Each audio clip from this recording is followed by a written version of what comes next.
نا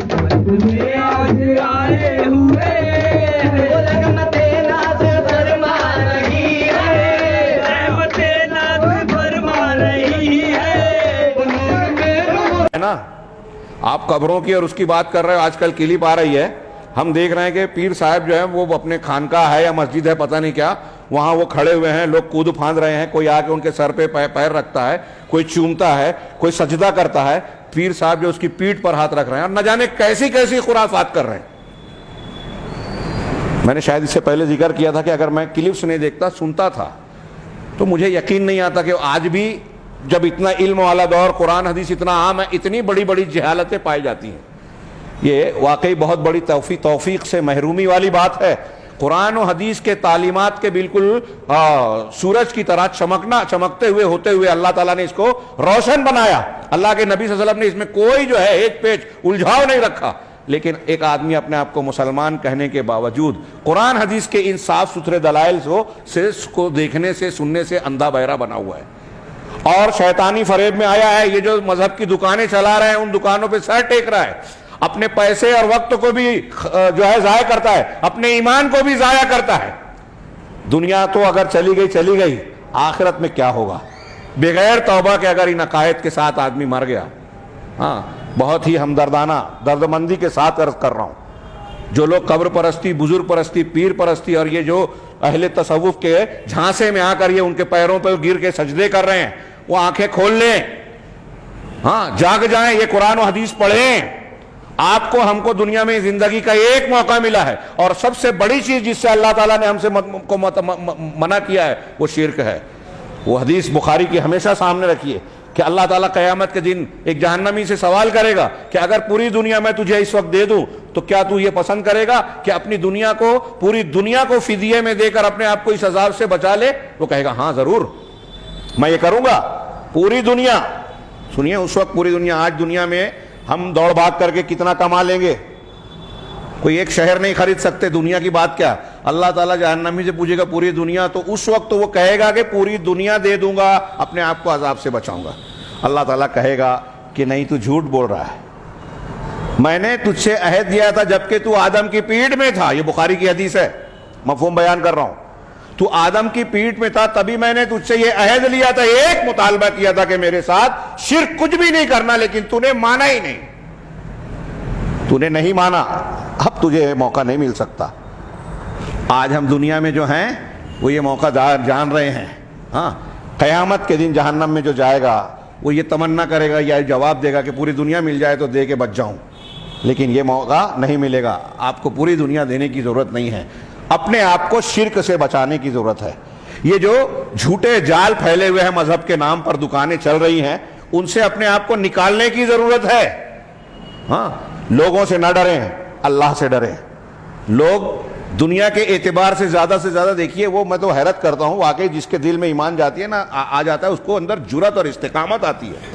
حضرت موسیٰ علیہ السلام کے واقعے میں قرآن میں ہم نے پڑھا، میں ایک بات کہہ کے آگے کروں گا، کہ جادوگروں نے ان کا واقعہ دیکھیے کہ فرعون کے پاس آ کے کہا تھا کہ موسیٰ کو غالب مغلوب کر دیا تو ہم کو انعام ملے گا نا۔ کہا ہاں، اتنا ہی نہیں کہ انعام ملے گا، آپ لوگ مقربین میں سے ہوگے، دربار میں بادشاہ کے قریبی جگہ ملے گی، آپ کو کرسی مل جائے گی، آج کی زبان میں۔ بڑی خوشی دنیا کے انعام کے لالچ میں حضرت موسیٰ علیہ السلام کو ہرانے چلے۔ واقعے کا مقصود بیان کرنا نہیں ہے۔ حضرت موسیٰ کا معجزہ دیکھا، ان کی دعوت سنی، اور معجزہ دیکھا جب حضرت موسیٰ علیہ السلام کا معجزہ اور ان کی ساری چیزوں سے جادوگروں کو بالکل سمجھ میں آ گیا کہ یہ تو موسیٰ علیہ السلام واقعی اللہ کے رسول ہیں، اور یہ موسیٰ کی طاقت نہیں ہے، اللہ تعالیٰ کی طاقت ہے۔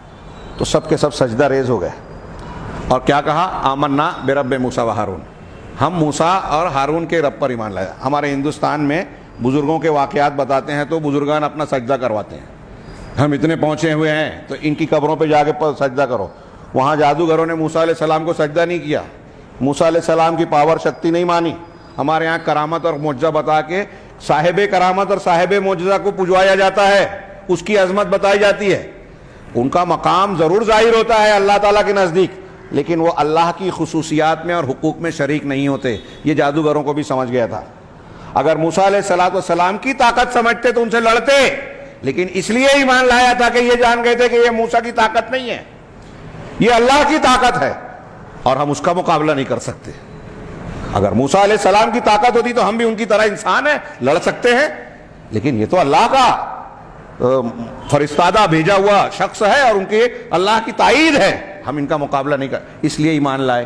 اب ایمان لانے کے بعد جب فرعون نے ان کو دھمکی دی، جو ابھی کچھ دیر پہلے فرعون سے انعام مانگ رہے تھے، دنیا مانگ رہے تھے، اب فرعون نے دھمکی دی کہ یہ تمہاری ملی جوڑ ہے، ملی بھگت ہے، سازش ہے، اور اگر تم نے واپس اپنے آپ کو نہیں کیا تو تم کو میں کھجور کے تنوں پہ لٹکا دوں گا، لأصلبنکم فی جذوع النخل، کھجور کے تنوں میں تم کو سولی دے دوں گا، وَلَأُقَطِّعَنَّكُمْ أَيْدِيكُمْ وَأَرْجُلَكُمْ مِنْ خِلَافٍ، اور تمہارے ہاتھ پیر کو الٹی سمتوں سے، یعنی ادھر کا ہاتھ تو ادھر کا پیر، ادھر کا ہاتھ تو ادھر کا پیر کاٹ دوں گا۔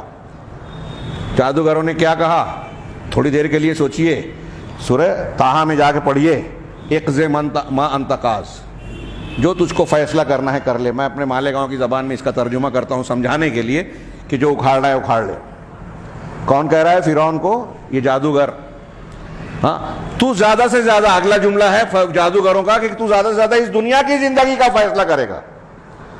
میں وہی بات کہہ رہا ہوں کہ اگر ایمان کی بشاشت، اللہ کا خوف اور جہنم کا خوف ہمارے دل میں ہے تو دنیا کے لوگوں کا ڈر نکال کر پھینک دیجئے، اللہ کی توحید کے سلسلے میں کسی کا خوف بیچ نہ آنے دیجئے۔